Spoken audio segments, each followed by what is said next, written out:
खुलुमबाय स्टुडिअ दङ आं राजिब बसुमतारी आरो दिनैनि समाव आसाम साहित्य सभानि आफादगिरि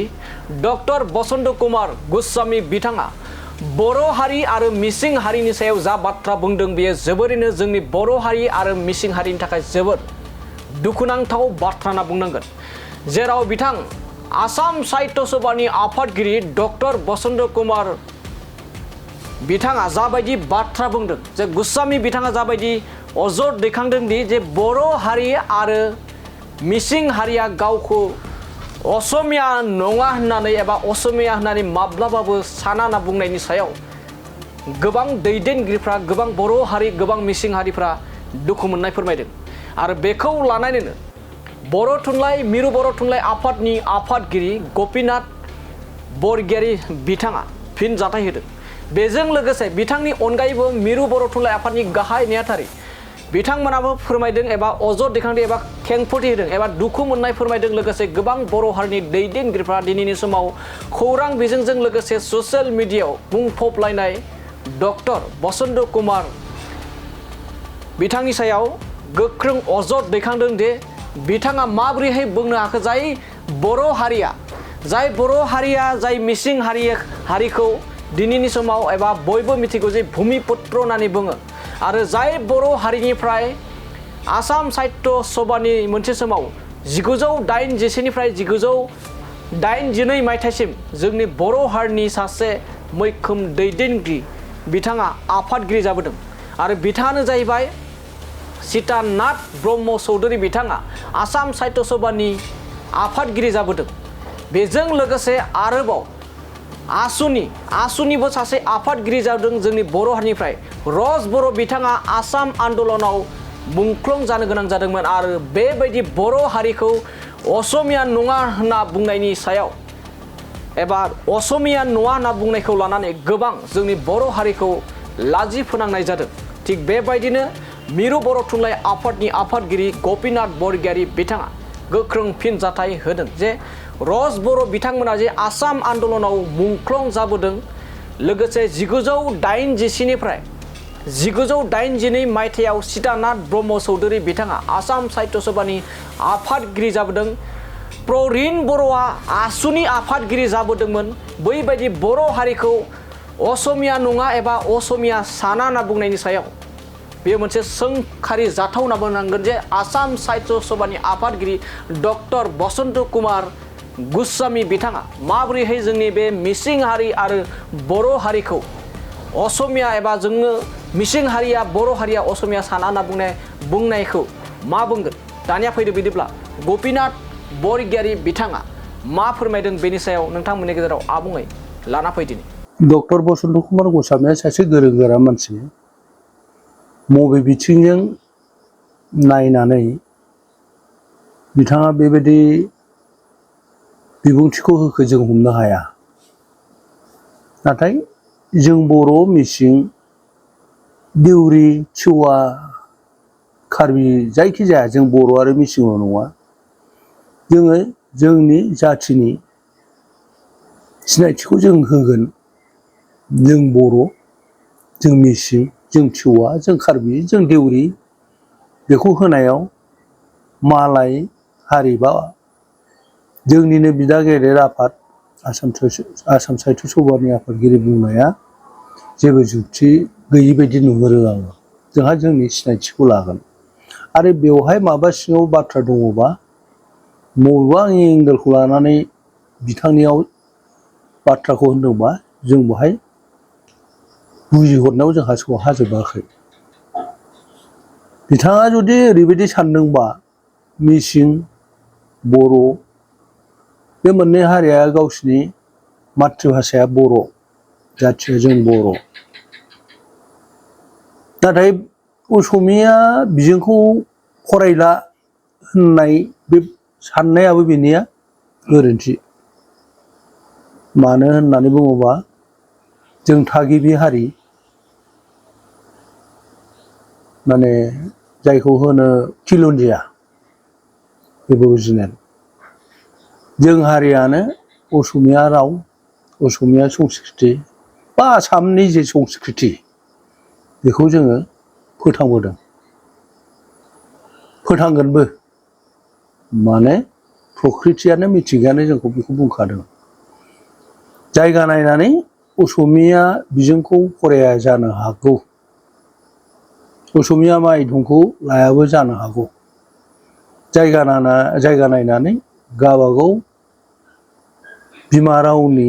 बिजोंखौथ' मायधंखौथ' लाखागोन बाहाय आसामनि बा आसाम साहित्य सभाया खरस सानांगौ गैया फारसेथिंजाय बेबो जे जोंनि मानसिफ्रा जे असमिया बिजोङाव फरायाखै बर'आवल' फरायदों बेबो नङा जेरै असमिया मातृभाषा फरायनांगौ मानसिफ्राबो दिनै हिन्दी मायधमावबो फरायनायबो दंसोगारो आरो गोबां इंराजि बिजोङावबो फरायनाय दं होमबा जों सिदा बर' आरो मिसिंखौल' थांखिनानै बुंनायाव बारा बिथांनि बिबुंथिया बेसेन गोनां जायाखै सार नुनो मोननाय जादों ससियेल मिडियायावहाय जितु क्लास 9 आरो क्लास 10 मेथ्स आरो साइन्स इंलिसै फोरोंनाय जासिगोन इंलिस फरायनांसिगोनखौ जों नुनो मोननाय जादों आसाम सरकारनिफ्राय नटिस दा बेनि सायाव सारा मा बुङो बे सरकारनि बे थांखिया जोंनि भार्नाकुलार लेंगुवेजफोरखौ जोंनि मिडियामफोरखौ नेग्लेक्ट खालामनायनि माने बेसेन होयै खालामनायनि मोनसे षड़यन्त्र जों सानो इंराजि बिजोङावनो जोङो बारस्लायजोबलांनांगौ इंराजि बिजोंखौनो गुरुत्व बेसेन होनांसिगौ होननायनि बे बिथिङावसो लांनाय बायदि नुयो दिनै मेथ्स आरो साइन्सनि बेलाखौल' होनबाय आरो गाबोन समफोरबा ससियेल साइन्सखौ बुङैनि मा खोथा थानो हागौ हिस्ट्रिखौ बुङैनि मा खोथा थानो हागौ जिअ'ग्राफिखौ बुंनो हायैनि खालामैनि मा खोथा थानो हागौ जाजोबलांगोन बेखायनो बर' थुनलाइ आफादा गावनि थांखियाव रोखा जोङो बे साइन्स आरो मेथ्स बे मोननै आयदानि इंलिस बा इंराजि बिजोंनि बिजाबखौनो जोंनाव होनांगौ बेखौ जों गनायनो हाथाव नङा गनाया जों सावरायगोन बयजोंबो जों बर' थुनलाइ आफादाल'थ' नङा जोंहा जोंजों नांजाबफानाय एबसु दं आबोफ दं आरो जोंखौ बाद होनानै आसाम साहित्य सभाया मा होनगोन आसुआ मा होनगोन राभाफोरबो दं बिसोरबा मा होनगोन जोङो जौथ' भाबै सावरायगोन आरो मोनसे गोरोबथानि गेजेरजों जोङो थांखि लागोन खिन्थु जोंनि थाखाय बेयो गनायथाव नङा दा सार नुनो मोननाय जादों माखासे बर' भेन्सार फरायसालिफ्रा गोबां डिमान्ड खालामदों सरकारि खालामनांगौ होननानै नाथाय दासिमबो बे आबुं महर मोननो थाङाखै आरो बिनि अनगायैबो बर' मिडियाम फरायसालिफ्रावहाय फोरोंगिरिफोरनि गोबां जेंना बिजाबनि जेंना बायदि बिथिंनि जेंना बिनि सायाव सारा मा बुंनो सानो फरायसालिफ्राव थाखोनि फरा बिजाब सौहैयाथ' दिनैनिल' बाथ्रा नङा बे बोसोरै बेबायदि जादों बर' बिजोंनि बिजाबा सौहैद'यैनिबो गोबां जाहोन दं बेखायनो जोंनि बर' बिजोंनि थाखोनि फरा बिजाबफोरखौ असमिया बा इंराजिनिफ्राय दानस्लायनो हरनायाबो जोबोद बाङाय सम लानानै जोंनो हरो गावसिनि जाखांबासो जोंनिखौ हरो जोंहा दानस्लायनानै हरनायाव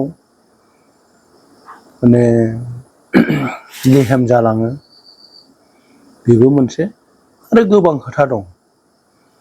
बेखायनो बोसोरे टेक्सटबुकफोरखौ सोलायनायखौ बाद होनानै देग्लाय मोनसे थाखोनि टेक्सटबुकआ जाखांनायनि उनाव उननि बोसोरनिफ्राय बेखौ सालायनांगौ होननानै जों आगोलावनो दाबि खालामबोबाय थादों सिगाङावनो बोसोरसे सिगां जुदि जोंनि टेक्सट बुकफ्रा जाखाजोबनायबा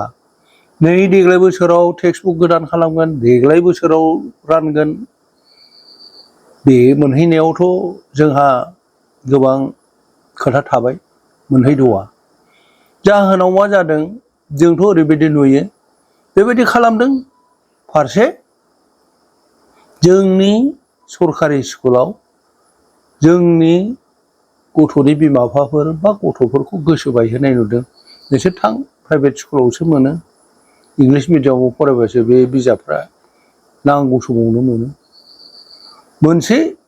गोसो सिमफायनायनि सरखारनि षड़यन्त्र बायदिसो आंथ' सानो जायखिया जोङो टेक्सट बुकआ नांगौ समाव मोनैखौ जोंबो सिमान लायो गोबां सरखारनि खामानि दङ जोङो बर' थुनलाइ आफादा बुंनोल' हायो नाथाय आखाइजों आथिंजों मावनानै जोङो बिसोरखौ हेफाजाब होनायनि जोंनाव खाबु गैया बा खाबुआ थोजासे नङा सार जोङो बर' जिथु फरायसालिफोर माखासे फरायसालिफोरा दासिमबो सरकारि जायाखै आरो फोरोंगिरिफोरनि जेंना सारा मा बुङो र' आं बुंग्रोनि सरकारि फरायसालियाव फोरोंगिरिनि जेंनायाबो बोसोरै थाबोदों दाबो दं आरो दा बारासिनसो नुजादों टेट एलपिनि थाखायबो टेट हाइ स्कुलनिबो टेट हायार सेकेन्डारिनिबो टेटखौ माला खुंगोन माला जागोन टेटआथ' जाखांनानैबो गोबां स्टुडेन्टफोर फरायसाफोर ओरैनो गोलैनानै दङ नाथाय एपइन्टमेन्ट होआखै जाहोना मा मोनसे स्कुलाव स्टुडेन्ट अनजिमाया खम जालांबाय बाङाय जालांबाय बेल' नङा मानो होआखै जोंनि बाथ्राया बेसो आरो नुदों फरायसालि बाङाय जालांनायफोरखौ बै स्कुलाव बहाबा मोनसेयाव ज' लांनानै मार्चआप खालामनायबो जागासिनो दं बेहायबो जोंहाबो साननांगौ खोथा थादों आरो दहाय बुंनाय बायदि टेक्सट बुकआ नांगौ समाव सौहैया बेनि जाहोनावबो सरकारि स्कुलाव स्टुडेन्टफोरनि अनजिमाया फरायसानि अनजिमाया बाङाय जालांदों बेखौ बाहाना लानानै फोरोंगिरिनि जे थिसननाय बेखौबो गैया खालामदों मोनसे खोथा बेखौबो जों खोनादों जोंनि बिटिसिनि बाहेरायाव बर' बिजोंनि पस्टआवनो फोरोंगिरिनि पस्टआवनो गुबुन बर' रोङै बर' नङै मानसिफोरखौ एपइन्टमेन्ट हरदों आरो बिसोरो बा जोंनिफ्राय कमप्लेन होबाय बिसोर बर' रोङा बर' बिजोङाव फरायनो हाया स्कुलानो जोंना बर' बिजोंनिखा कमप्लेन होबाय 2 मास 3 मासनि उनाव बहाबा लाना थांबाय उइथ पस्ट दानिया बे स्कुलाव जे पस्ट खालि दंमोन बेनो थायाखै बेथ' षड़यन्त्र नङा होमबा बे जाहैबाय फरायसालिफ्राव फोरोंगिरि खम बा फोरोंगिरि गैयै जाहोनफ्रा बे जों बुंगोन सरकारा बाहाय होनांगौ जों दाबि खालामबोगासिनो दं फारसे प्रभिन्सियेलाइज स्कुल खालामनांगौ गोबाव बोसोर गुदि फरायसालियानो जा गेजेर फरायसालियानो जा गोजौ फरायसालियानो जा गोबां बोसोर गावनो गाव सरकारि जानायनि थाखाय नांनानै फरायसालिफोरखौ गायसनबोदों जेराव जे नांगौ बिसोरनाव माखासे कन्डिसन दं